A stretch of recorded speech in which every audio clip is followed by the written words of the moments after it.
शोएब भाई, डिसअपॉइंट हुए आप मुझे कहना चाहिए डिसअपॉइंटिंग तो बहुत ही सॉफ्ट वर्ड होगा, कहना चाहिए शॉक्ड रह गए क्या जिस तरह से इंग्लैंड ने वन साइडेड कॉन्टेस्ट बना दिया हेल्स और बटलर ने? जी शॉक भी हूँ, डिसअपॉइंटेड भी हूँ और मुझे लगा कि इंडियन बॉलिंग भी एक्सपोज हुई इस बैटिंग विकेट के ऊपर। मुझे पता नहीं क्यों लगता है कि आपके पास ऐसा एक्सप्रेस फास्ट बॉलर मिसिंग है जो आपकी किसी भी बैटिंग लाइनअप को रन थ्रू कर सके। So I'm sorry to say this is very disappointing and embarrassing performance by you. आपने कहा कि एम्बैरेसिंग है, लेकिन आपके लिए तो एक बार उम्मीद की किरण इस लिहाज से जगी कि 1992 के रिपीट की बात की जा रही थी। पाकिस्तान के सामने वही ओपोनेंट होगा जो 1992 में था, वही मैदान, तो हिस्ट्री तो आपको आप इस वक्त ज्यादा करीब दिख रही होगी। जी ऐसे ही है, लेकिन देखें आप we are up against one of the most strong opponents हैं। जॉस बटलर, मैंने अभी आपके प्रोग्राम में ही कहा था, अगर वो चल पड़ा या उनकी बैटिंग बड़ी डीप है तो मुश्किल पड़ेगी। ये बैटिंग विकेट था और टॉस उन्होंने सोच समझ के जीता था, लेकिन 92 रिपीट होता है, बिल्कुल होना चाहिए। और पाकिस्तान को ये मैच देखते हुए बड़ी केयरफुल स्ट्रैटेजी बनानी पड़ेगी आप कि this is not a easy team to beat, it's not a walk all over करके आप शायद इसको जीत पाए। I really think that you know कि बॉलिंग पाकिस्तान की स्ट्रांग है और शायद हम MCG जो हमारा लकी ग्राउंड है जहाँ 92 जीते भी हैं हम, शायद वहाँ पे हम एक बार फिर कुछ कारनामा करने में कामयाब हो जाए। I am really hopeful Pakistan win this final. लेकिन दूसरी गेम आपसे यही करूँगा बीबी के, देखिए आप it's very easy to blame game करना और अब किसी पे ये मैच डाल देना या कर देना मुश्किल है। देखिए आपके पावर प्ले में प्रॉब्लम है, आपकी है, बिल्कुल है। आपके ओपनर्स नहीं चले पूरे टूर्नामेंट में, एक्सप्लॉयटेशन जो करनी चाहिए तो वो नहीं हुई। तो ठीक कह रहे हैं आपके भाई साहब के 6 ओवरों में यहाँ पे 460 रन बन रहे हैं। अगर आप ओपनर्स नहीं बना पाएंगे तो I think there is a problem. जो इंडियन फैंस है वो इस बात को समझ पा रहे हैं। दो प्रॉब्लम मेजर की एरियाज रहे, एक तो इंडिया का जो ओपनिंग पैर था, जो पावर प्ले में जो स्टार्ट चाहिए था, जो एक्सप्लोसिव स्टार्ट की बात की जाती है पावर प्लेज में, इंडियन ओपनिंग पैर वो नहीं कर पाया। रोहित शर्मा इस समय काफी इमोशनल और काफी परेशान वो दिखाई दे रहे हैं, लेकिन उनके लिए एक ऐसा टूर्नामेंट रहा जिसे वो कम से कम एक बैट्समैन के तौर पर याद नहीं रखना चाहेंगे। और दूसरा यहाँ पर जो प्लेइंग 11 रही उसे लेकर जो फैंस है वो भी सवाल पूछ रहे हैं। यही 3 वजह आपको लगती हैं कि इंडिया का ये हश्र हुआ सेमीफाइनल में, या आपको लगता है कि एज अ होल ये पूरी यूनिट आज फेल हो गई और किसी एक इंडिविजुअल को यहां पर दोष नहीं दिया जाना चाहिए?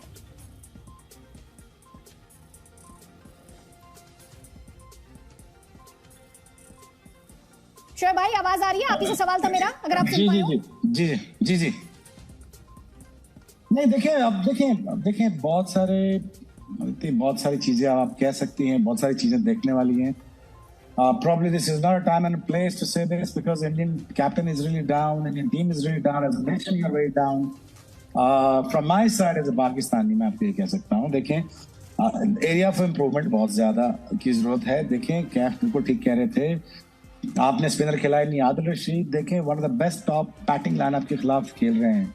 वो विराट हो, सूर्या हो, कोई हो, वो डरे नहीं, उनको खिलाया। हालांकि मोइन अली ने आज बॉलिंग नहीं की, लेकिन वो मोइन अली को भी लेके आ रहे थे। आपके यहाँ चहल मौजूद है, स्पिनर्स आप फंसा सकते हैं। वो कैफ ठीक कह रहे हैं, लेकिन अनफॉर्चुनेटली कैफ और मैं काफी अरसे से एक प्रोग्राम कर रहे हैं आपके यहाँ बैठ के, हम यही कह रहे हैं कि आपकी सिलेक्शन है ना बहुत कंफ्यूज लग रही है। आपकी सिलेक्शन, आपके फाइनल 11 आपको पता नहीं चल रहे आपके हैं क्या। देखें आपने लंबी बैटिंग लाइनअप को अचार तो नहीं डालना ना, आपने बेसिकली अपने 6 बॉलर पूरे खिलाने हैं। और अश्विन आपका फ्यूचर है कि नहीं है, डीके आपका फ्यूचर है कि नहीं है, डिस्कशन हो चुकी है, काफी दफा हम कह चुके हैं। ये देखें आपको ड्राइंग बोर्ड पे जाके दोबारा सेटल करने पड़ेंगे ये मसले अपने, और आपको कट फॉर रोल बॉलर्स आपको खिलाने पड़ेंगे, आपको एक्सप्रेस खिलाने पड़ेंगे, आपको लेग स्पिनर खिलाने पड़ेंगे। हम एक्सप्लॉइट करेंगे इंग्लैंड को विद द लेग स्पिन। आप देखिएगा हम स्पिनर के थ्रू, लेफ्ट हैंडर्स के और लेग स्पिनर के थ्रू हम इनको अर्ली ऑन पावर प्ले में लगा देंगे। आप ये देख लीजिएगा, क्योंकि class of the batsman is Jos Buttler जो है वो पेस को बहुत अच्छा खेलता है, बहुत अच्छी मैनेज करता है। प्लस अनफॉर्चुनेटली ये है कि आप टॉस हार गए थे। टॉस जब आप हारे हैं तो आपको एक एडवांटेज जो मिलना था आपको, वो आप लूज कर गए। अगर यही सिचुएशन इंडिया के साथ होती तो इंडिया भी 175 19 ओवर में चेस कर लेता। तो मैं कॉन्ट्रडिक्ट नहीं कर रहा अपनी बात को कि बैटिंग लाइनअप नहीं होनी चाहिए, लेकिन बैटिंग लाइनअप इतनी डेप्थ है आपकी, वो भी चेस कर सकते हैं। लेकिन unfortunately you played in a very good batting track, जहां पे आप आपके बॉलर्स रन थ्रू नहीं कर सके, फिर आप एक पैनिक मोड में चले गए। जो ही 6-7 ओवर होते गए तो आपके पावर प्ले में ये डिसाइड हो जाता है कि किसने क्या करना है। वो इंग्लैंड ने, मैंने जैसे पहले प्रोग्राम में कहा था आपके कि 30 बॉलों बाद चल जाएगा इंग्लैंड क्या अंडर प्रेशर आता है कि नहीं आता, लेकिन इंग्लैंड तो बड़ा कंपोज रहा। उसने कोई छलांगे नहीं मारी, उसने चुप करके अपनी बैटिंग पे तवज्जो दी और Alex Hales became a hailstorm for India. वो इस बात को भी समझते हैं कि हम एक क्रिकेट लविंग नेशन है और क्रिकेट हमारे लिए रिलीजन से कम नहीं है। तो ऐसे में उनके खाने पर सवाल उठा देना, उनकी इंस्टाग्राम स्टोरीज या उनके रील्स पर सवाल उठा देना, गुस्सा आना चाहिए, मायूसी भी जायज है, निराशा भी जायज है, लेकिन कम से कम उनके खाने पर या उनको जो फुर्सत के कुछ लम्हे मिले क्रिकेट से दूर, और बहुत जरूरी होता है स्पॉट में। शोएब अख्तर, आप इससे ज्यादा आप इस पर बहुत डिटेल में बात कर पाएंगे। किसी भी प्लेयर के लिए फुर्सत के लम्हे बहुत जरूरी होते हैं। आप हर वक्त क्रिकेट के बारे में नहीं सोच सकते। नहीं, अब ज्यादती करने वाली बात है ये सारी। अब ये जो फैंस देखिए, अपना जरूर गुस्सा निकालें, अपना बात करें, डिसअपॉइंटमेंट शो करें, लेकिन पर्सनल हिट आउट ना करें। वो आपके नेशनल स्टार्स हैं, नेशनल ट्रेजर हैं। ऐसी कोई बात ना करें कि सोशल मीडिया पूरी दुनिया सुनती है आपको। और बिल्कुल भी मैं इसके हक में नहीं हूँ बदतमीजी के, और कोई केएल राहुल के बारे में कहे या विराट के बारे में, इसके हक में मैं बिल्कुल भी नहीं हूँ। वो इस वक्त सबसे डिसअपॉइंटेड इंडियन टीम है, आप लोग हैं।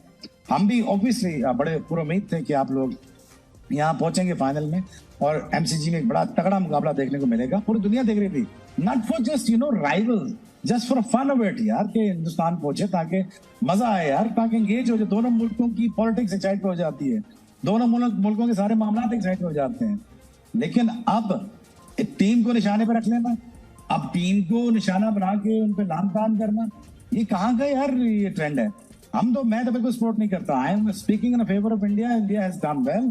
ठीक है, बॉलिंग आपकी एक्सपोज हुई, बैटिंग लाइनअप आपकी एक्सपोज हुई पावर प्ले में, ठीक है। ये बात भी ठीक है, आपको स्पिनर्स खिलाने चाहिए थे, ये बात भी ठीक है।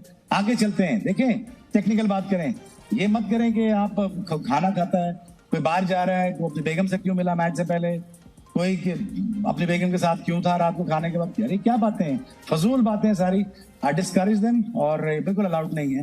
और आपके चैनल के तवज्जुह से यही कहूंगा, you are a proud nation, it's a proud team, and they have done well in the past, they have won against us, that was commendable. जिस तरह इंडिया खेला, पाकिस्तान के खिलाफ जीता है, पूरी कौम हमने इकट्ठी देखी है। तो आज क्यों बिखर गए हो? तो दिस इज नॉट ऑन। आप आए थे सपोर्ट करने, अपने मजे के लिए आए थे ना। तो अब अगर आपको मजा नहीं पूरा मिला, तो हर बार इंडिया टीम ने ठेका उठाया कि सारा टाइम चैंपियनशिप में जीतेगी क्या? ऐसा नहीं होता। ठीक है, वो टीम है, इंसान है, क्रिकेटर्स हैं, कोशिश की, हार्दिक ने कोशिश की, हर्षदीप ने कोशिश की, सारों ने कोशिश की यार। वो your try was not good enough, that's fine. लेकिन ये कह देना क्रिकेटर्स के ऊपर, देखें इससे बात, देखें बड़े डिसीजन आपको करने पड़ेंगे, वो आप करें। लेकिन ये बात गलत है कि इंडिया हिंदुस्तान को गालियां देना शुरू कर देना, या फिर टीम के खिलाफ पोस्टर लगाना शुरू कर देना। देखें इससे ना हिंदुस्तान को वो फर्क पड़ता है, ना प्लेयर्स को फर्क पड़ता है। प्लेयर्स, रोहित शर्मा देखो 3 साल विराट कोहली बाहर रहा, तो हम सारों ने सपोर्ट किया। रोहित शर्मा आज डाउन एंड अबाउट है। मैं बार बार उनसे यही कह रहा हूँ, देखें आप मेरी बात गौर से सुने। Rohit Sharma as a captain अपनी बैटिंग भूल गए हैं। आज रोहित शर्मा चल रहा होता तो यही काम जो बटलर ने किया रोहित शर्मा भी कर सकता था। ऐसी कोई कमी नहीं रोहित शर्मा में, बट वो कैप्टनसी के अंदर गुम गए बेचारे। उतना बोझ पड़ गया है हर चीज का, स्पॉन्सर्स का, टीवी का, ब्रॉडकास्टर का, टीम का, मीडिया का, और फिर इतनी चीजें आ गई हैं जो फंस गए हैं। ठीक है ना, अब टाइम्स टू कम, जरा गो बैक होम। आप क्वालिफाई किए हो, ऐसा नहीं कि आप पहले राउंड में बाहर होंगे। पहले राउंड में बाहर होते तो फिर ठीक था, लेकिन देखिए टीमें बाहर आ जाती हैं, हो जाता है।